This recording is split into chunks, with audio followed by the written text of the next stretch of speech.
Let's debunk some myths about influencer rates. When I first started taking content creation seriously, rates were the thing that stressed me out the most. Nobody was talking about them, and the only resources were these rate calculators from these massive marketing agencies, who, if you ask me, have a vested interest in keeping our rates low. And because at this time I didn't have much of a community to rely on, I didn't have people whose brains I could pick, I was left with a lot of assumptions about how rates work. And I learned pretty quickly on this journey to becoming a full-time influencer that these assumptions were just a bunch of myths. So today we're gonna debunk 6 of them. Myth number 1 is so deep-seated that strangers keep challenging me on it every time I share my income reports. And it's that your rate is directly tied to how many followers you have. And if you are new here, I am proof that this is not the case because I made my first $70,000 with fewer than 10,000 Instagram followers. Follower count does not matter. And that's because brands are not just paying for your overall reach. They pay for your connection to a niche audience. They pay for your storytelling abilities, your high quality content that they can repurpose as ads or include on their website or email marketing initiatives. This is also why a lot of these rate calculators are going to send you down a dark path to nowhere. Because basically you're plugging in your Instagram information and they're spitting out a number based primarily on how many followers you have. Let me see what one of them thinks I should be charging. Oh, this one makes you do more heavy lifting than you used to. $108 to $162 per post. My current rate is, 15 times that? Anyways, myth number 2.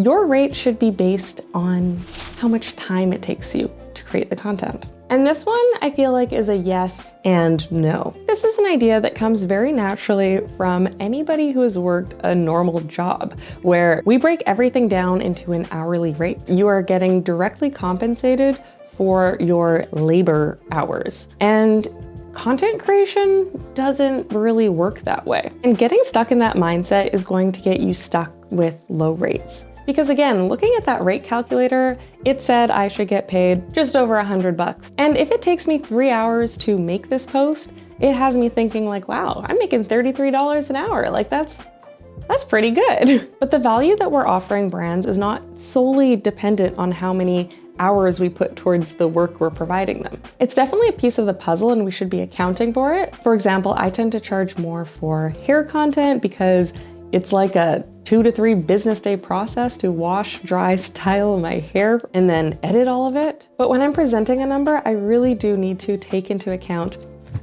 everything, all of the value that I'm providing. What about the time that it took me to build my brand, my audience, the connection with my community? What about the cost of all of the gear that I use to execute the content? And again, what is the true value that the brand is getting from this? If my content is going to be making them thousands of dollars and I've granted them the rights to use this content for months or years on end, which I don't actually recommend you do, I should definitely be charging more than how long it technically took me to create it. Myth number 3 is on the same track, and it's that your rate is dependent on the deliverable. Again, this is a technical yes, but not really. As creators, it's really easy to get tied to a rate that is tied to a specific form of content. For example, saying I charge X for a static Instagram photo. I charge Y for a reel. I charge Z, yes, I'm Canadian, for a YouTube video. But again, that's only considering one piece of the puzzle. And it's easy to get locked into a number that doesn't actually make sense for what you're being asked to do.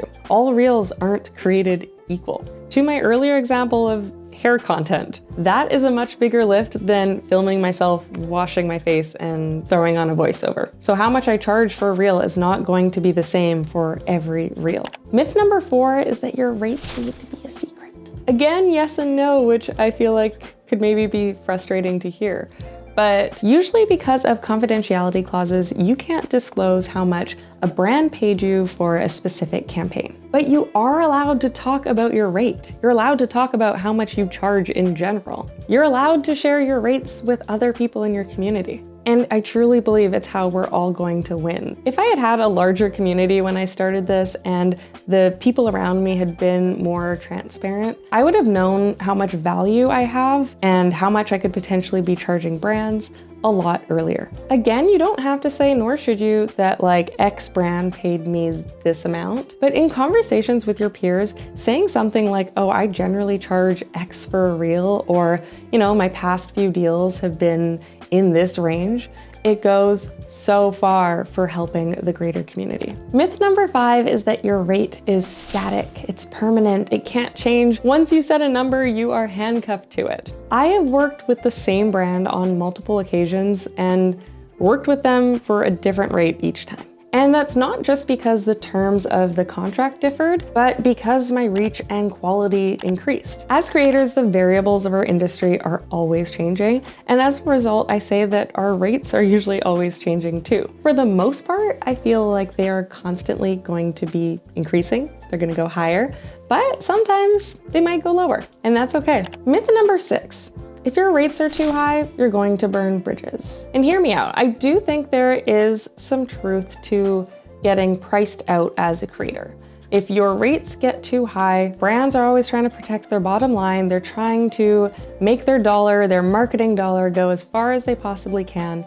So yes, you could potentially be missing out on an opportunity. That being said, I don't think that you are actually burning bridges. When I present a number and a brand says it's too high, we can try to renegotiate the terms of the contract, the deliverables, so that we can meet somewhere in the middle. But on the other side, if they're unwilling to negotiate or they just simply can't afford you, I have had so many brands say that, hey, we can't make it work this time around, but we will email you when our budget increases. And quite often they do reach back out. Sometimes it's years down the line though. And I don't know, for me, that's still okay. This is business, and if a deal isn't the right fit at that time, you haven't ruined all of your future opportunities. You haven't made this PR agency or brand hate you and blacklist you. And if they are getting that extreme over you standing by your rates, then, it's probably not somebody you wanted to work with anyways. I hope this helps you navigate rate setting along your content creator influencer journey.